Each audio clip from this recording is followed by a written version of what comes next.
उतरा था, मेरा स्टार्टिंग था सेम शीतल मैम को तो काफ़ी दिन हो गए।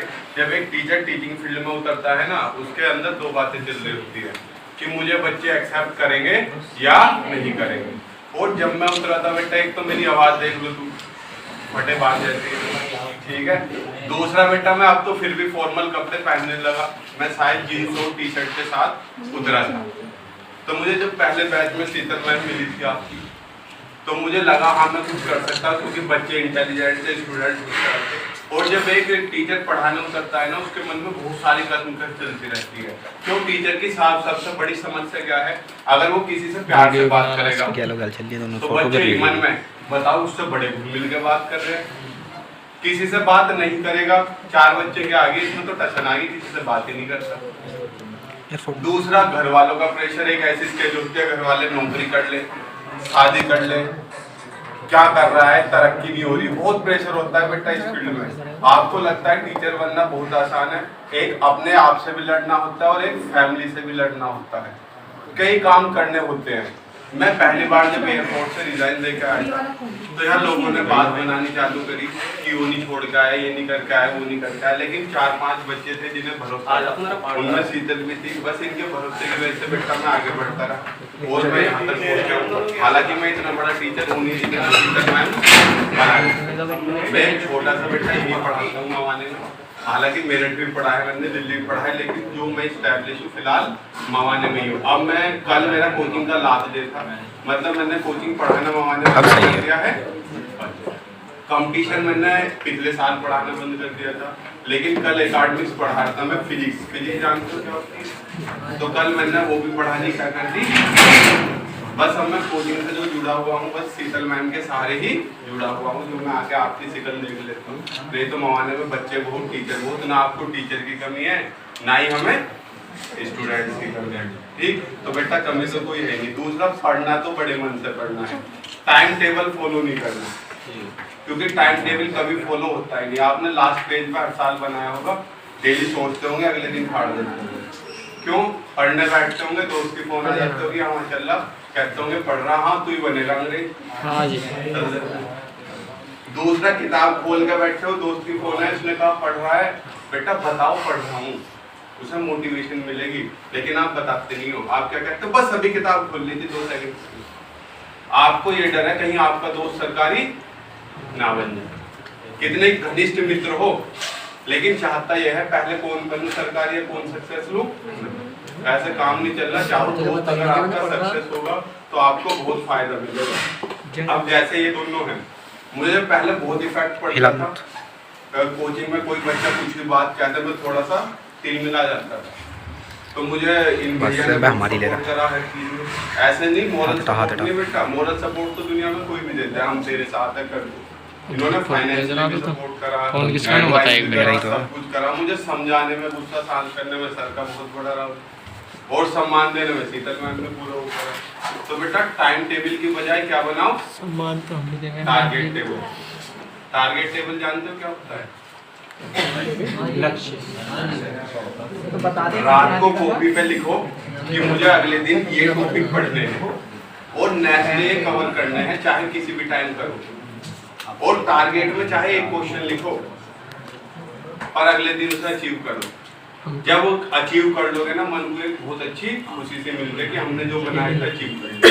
ये नहीं टाइम टेबल में लिख दिया आपने 12 घंटे पढ़ना और पढ़ा आपसे 8 घंटे हो जा रहा है। क्योंकि ये बेटा क्या है, इंडिया है, यहाँ क्या आप किताब लेकर बैठे, मम्मी आगे चल सानी कर देगा, जानते चल झाड़ू पोछा लगा देगा, पूरे दिन किताब ले बैठी, 3 नंबर कहीं आ नहीं रहा। लड़के तो फिर भी मैनेज कर लेते हैं। समस्या की ना होती है गर्ल्स को, क्यों समस्या होती है बेटा? क्योंकि ना 24 घंटे माँ बाप की आंखों के सामने रहना है। माँ बाप ने डांट दिया, लड़का तो गुस्से में घर छोड़ेगा, बाहर की साइड चल जाएगा।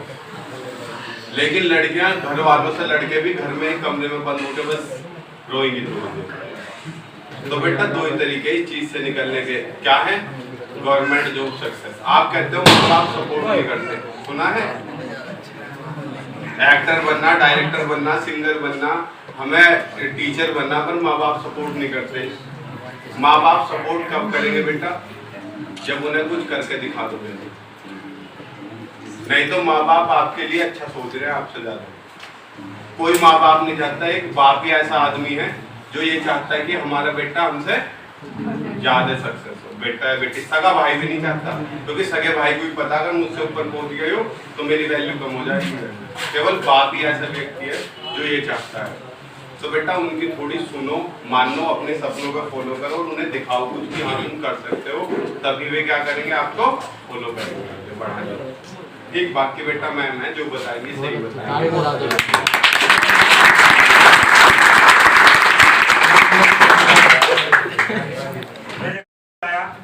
मैम की तरफ से हमें काफ़ी इम्पोर्टेंस मिलती है। मैम हर बार हम लोगों को यहाँ बुलाती हैं, वो सिर्फ इसलिए क्यों मैम हमें इस लायक समझती है। देखो हम लोगों ने दोनों ने ही आपके अंकित सर ने एयरफोर्स की जॉब छोड़ी, इन्होंने आपको कैरियर के बारे में बताया। मैं थोड़ा स्टडी मटेरियल के बारे में बताना चाहूँगा। चाहे कोई भी बच्चा किसी भी स्टैंडर्ड का है, आई मीन किसी भी क्लास का है, अब चाहे वो 3rd से हो, 4th से हो, 10th से हो, 11th से हो, चाहे कॉम्पिटिशन से हो, सबसे ज़्यादा फोकस होता है टारगेट। जैसे हमारे एरिया में बच्चे होते हैं वो 10th 12th कर लेते हैं, कंपटीशन की तैयारी करते हैं, बट उनका टारगेट फिक्स नहीं होता। तो अपने दिमाग में सबसे पहले तो ये चीज़ फिक्स कर लो कि टारगेट क्या रखना है। अब सपोज अगर आप टारगेट फिक्स कर लेते हो, 10th से निकलते हो आप, 10th के बाद स्ट्रीम्स होती है, ह्यूमैनिटीज़ होती है, मतलब कॉमर्स हो जाएगी, होम साइंस वगैरह हो जाएगी, मैथ हो जाएगी। अगर आप लोगों को इनिशियल स्टेज में ये पता है कि हम लोगों को आगे जाके करना क्या है, तो हम स्टार्टिंग में उसके अकॉर्डिंग अपने सब्जेक्ट भी चूज कर सकते हैं। क्यों? मोस्टली बच्चे जो यहाँ बैठे होंगे 10th के अबाव, उन बच्चों को आधों को यही नहीं पता लगा होगा कि 11वीं में लेना क्या है। अब अगर उन्हें इनिशियल स्टेज में, आप मैडम से भी इस चीज़ के बारे में डिस्कस कर सकते हो, जो 12th से नीचे के भाई मैम कॉम्पिटिशन को पढ़ा रही हैं, उन्हें हर एक कॉम्पिटिशन एग्जाम में पता है भाई किस पेपर में क्या आता है। तो आप मैडम से आकर पूछ सकते हो कि भाई मैम हम लोगों को ये बनना है, हम लोगों को बैंक में जाना है, हम लोगों को SSC करना है, हम लोगों को किसी डिस्ट्रिक्ट में जाना है, एयरफोर्स करना है, NDA करना है, के लिए अप्लाई कर सकती है। और उसके लिए खैर उसके लिए तो प्रोवाइड होते हैं सब्जेक्ट, आपके मैथ्स जरूरी होना है।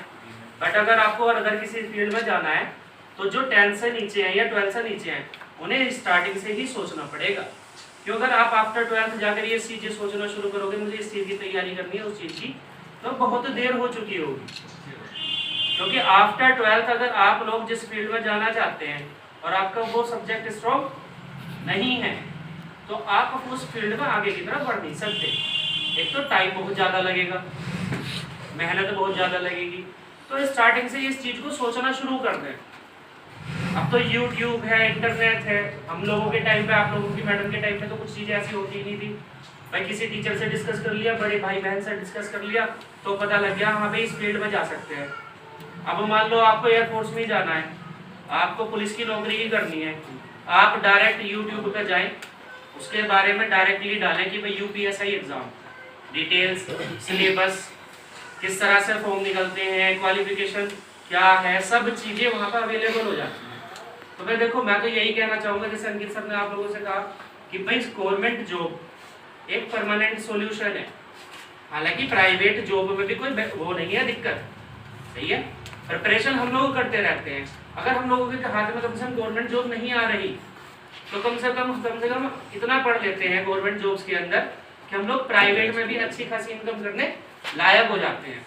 अब आप अपनी मैडम को देख लीजिए, इनके इतने सारे एग्जाम क्लियर है, ऊपर वाले ने चाहा तो जो देर हो रही है वो थोड़ा सा बड़ी जॉब के लिए ही देर होती है।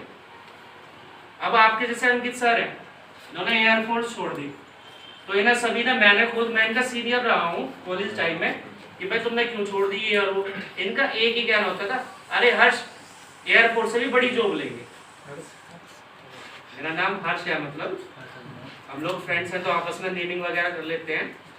तो आप हो सकता है आने वाले दिनों में अंकित सर की तरफ से भी आपको खुशखबरी देखने के लिए मिले और उससे भी अच्छी जॉब इनका इंतजार कर रही हो, क्योंकि एग्जाम काफी दे रखे हैं। अब एग्जाम दे रखे हैं तो सीधी सी बात है मेहनत करके दिए होंगे, तो ये कॉन्फिडेंस ही तो होता है इंसान का, जो बोलता है इस चीज को अपने अंदर डालता है कि अगर मैं उस जॉब को छोड़ के दूसरी जॉब में जाना चाह रहा हूँ तो मैं कर लूंगा।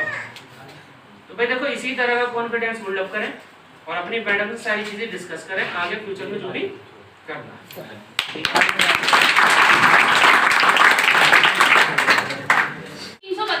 जो भी हम जैसे भी लग रहे हैं उसमें हमारा जो भी कुछ है उसमें 80% हमारी दीदी का सहयोग है हमारे साथ में और 20% हम। और भैया जब भी 10th और 12th करने के बाद हम भी सोचे 10th भी करें तो हमारे सामने अब 10th तक तो एक ही रेल की लाइन हो, तो हमें 10th पास करनी है। 10th के बाद हमारे सामने कई रेल के रास्ते खुले हैं, लेकिन पता नहीं होता कि हमें जाना कौन से था कौन से में नहीं। 10th में कुछ कॉमर्स लेंगे, कुछ मैथ लेंगे, कुछ आर्ट लेंगे। उसके बाद किसी ने मैथ भी ले लिया, फिजिक्स भी ले ली, तो एयर को उसके बाद जब मैं सोचेगा घर के बोलेंगे फिर जॉब नहीं लगी, वो नहीं लगा, तो फिर क्या करेगा बंदा? क्या होगा यू बैठेगा। तो इस वजह से एक नया डायरेक्शन फिक्स कर लो, तो उसी पे चले जाओगे तो आगे जाकर कुछ मिल जाएगा, नहीं इधर उधर भटकोगे तो कुछ नहीं होगा। हमने 12th पास कर दी तो हमारे पास हम भी बहुत कोचिंग में गए हुए थे, तो हमें मैम के बारे में पता नहीं था कि यहाँ पे भी कोचिंग है। सचिन ने मुझे बताया कि यहाँ पे कोचिंग है, तो मैं फर्स्ट टाइम यहाँ पे आया तो मुझे लगा कि छोटी मोटी होगी, थोड़ा और कहीं देख लेंगे। सबको शुरू में 1 साल तो ये रहा बस तफरीबाजी की।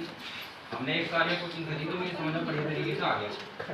फिर मतलब उसके बाद हमारा पेपर भी क्लियर हुआ, रह गए। फिर कोई दिक्कत नहीं, दूसरी बार गया हमने मैम के यहाँ पे, फिर हम मैथ से फिजिकल में रह गए। फिजिकल में रहने के बाद फिर हमने कहा कि प्राइवेट में चलेना है, सरकारी में चलेना है। तो मैम ने हमें बताया कि अभी तुम्हारे पास सरकारी की है, प्राइवेट तुम्हारा जब होगा, जब सरकारी तुम्हारी एक निकल जाएगी उसके बाद तुम प्राइवेट जॉब देख सकते हो। फिलहाल अभी सरकारी की देखते हैं। फिर हमने लॉकडाउन लग गया, उसके बाद मैडम के टेस्ट में रहे और घर से ही मतलब मैम के ग्रुप में पढ़ाई करी। फिर और आप भी पढ़ाई कर रहे हैं, और जो भी पढ़ाई हम मैम साला वो कुछ नहीं कर रहे, बस मैम ही कराती है वो के लिए सोचते हैं। तो उसमें मेरी मेहनत तो है, लेकिन मेरे से ज़्यादा अगर मेरी 30% है तो 70% जो मेहनत है वो दीदी की है। और उसमें भी अधिकतर ये है कि जो इनसे भी ज़्यादा मेहनत है वो मेरी फैमिली की है, क्योंकि सारे मुझे सपोर्ट करते हैं। भैया भी कहते हैं कि बस तू पढ़, अपना पढ़ाई पे ध्यान दे और कुछ मत कर आगे। बाकी जो पढ़ाने लिखाने का है ये वो सब दीदी को जाता है मेरा, वो जो भी है। और बस ये कहना चाहूँगा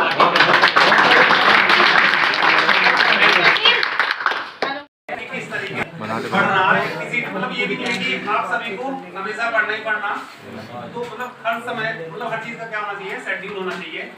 इस टाइम से इस टाइम तक पढ़ना, इस टाइम से इस टाइम शेड्यूल वाइज होना चाहिए, अपना टाइम टेबल बना के। नहीं मैं छेड़ा मत मुझे ज़्यादा बोलना तो आता नहीं किया, ठीक है, ये बहुत बढ़िया।